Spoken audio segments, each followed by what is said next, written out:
School time के विद्याभ्यास के दूसरे 2 संस्करण उल्लेखनीय हैं। शादी के कारण पढ़ाई में मन न लगा और 1 साल खराब हो गया। उसे बचा लेने की बात एक अध्यापक ने मेरे सामने रखी थी। उन दिनों परिश्रमी विद्यार्थियों को इसके लिए अनुमति मिलती थी। इस कारण तीसरी कक्षा में मैं 6 महीने रहा और गर्मी की छुट्टियों से पहले होने वाली परीक्षा के बाद मुझे चौथी कक्षा में बैठा लिया गया। इस कक्षा से थोड़ी पढ़ाई अंग्रेजी माध्यम से होने लगती थी। मुझे समझ में कुछ न आता था। भूमिति अर्थात ज्योमेट्री भी चौथी कक्षा से शुरू हो जाती थी। मैं उसमें पिछड़ा हुआ ही था, जिस पर उसे बिल्कुल समझ नहीं आता था। भूमिति शिक्षक अच्छी तरह समझा कर पढ़ाते थे, पर मैं कुछ समझ नहीं सकता था। मैं अक्सर निराश हो जाता।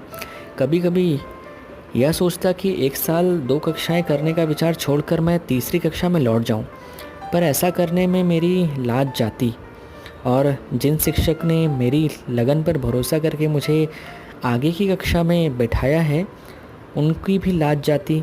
इस भय से नीचे जाने का विचार तो मैंने छोड़ ही दिया था। और जब प्रयत्न करते करते मैं यूक्लिड के 13वें प्रमेय 13वें थ्योरम तक पहुंचा, तो अचानक मुझे बोध हुआ कि भूमिति तो सरल सा विषय है। इसमें केवल बुद्धि का सीधा और सरल प्रयोग ही तो करना है। इसमें कठिनाई क्या है? इसके बाद तो भूमिति मेरे लिए सदा ही एक सरल और सरस विषय बना रहा। भूमिति की अपेक्षा संस्कृत ने मुझे अधिक परेशान किया। भूमिति में रटने की कोई बात ही नहीं थी, जबकि मेरी दृष्टि से संस्कृत में तो सब रटना ही होता था। यह विषय भी चौथी कक्षा में शुरू हुआ था। छठी कक्षा में मैं हार गया। संस्कृत शिक्षक बहुत कड़े मिजाज के थे। विद्यार्थियों को अधिक सिखाने का लालच रखते थे। संस्कृत वर्ग और फारसी वर्ग के बीच में एक प्रकार की होड़ रहती थी। फारसी सिखाने वाले मौलवी नरम मिजाज के थे। विद्यार्थी आपस में बात करते थे कि फारसी तो बहुत आसान है और फारसी शिक्षक बहुत भले हैं।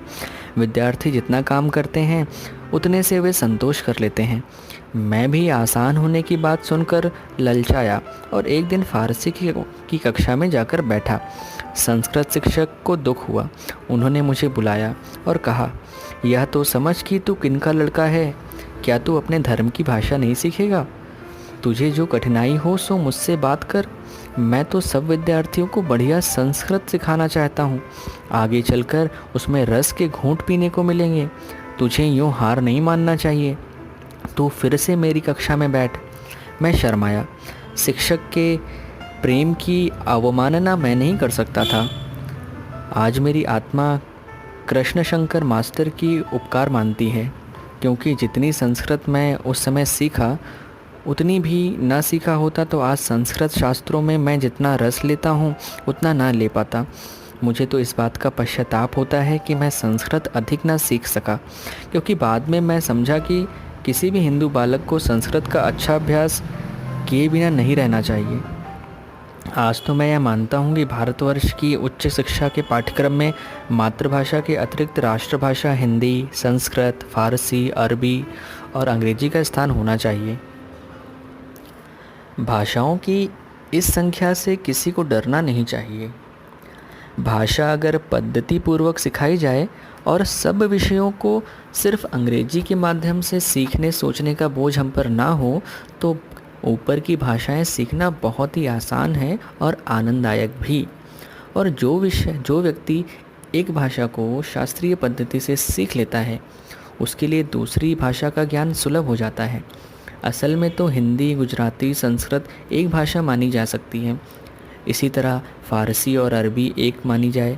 यद्यपि फ़ारसी संस्कृत से मिलती जुलती है और अरबी का हिब्रू से मेल है, फिर भी दोनों का विकास इस्लाम के प्रकट होने के बाद हुआ है, इसलिए दोनों के बीच निकट का संबंध है। उर्दू को तो मैं अलग भाषा नहीं मानता, क्योंकि उसके व्याकरण का समावेश हिंदी में हो जाता है।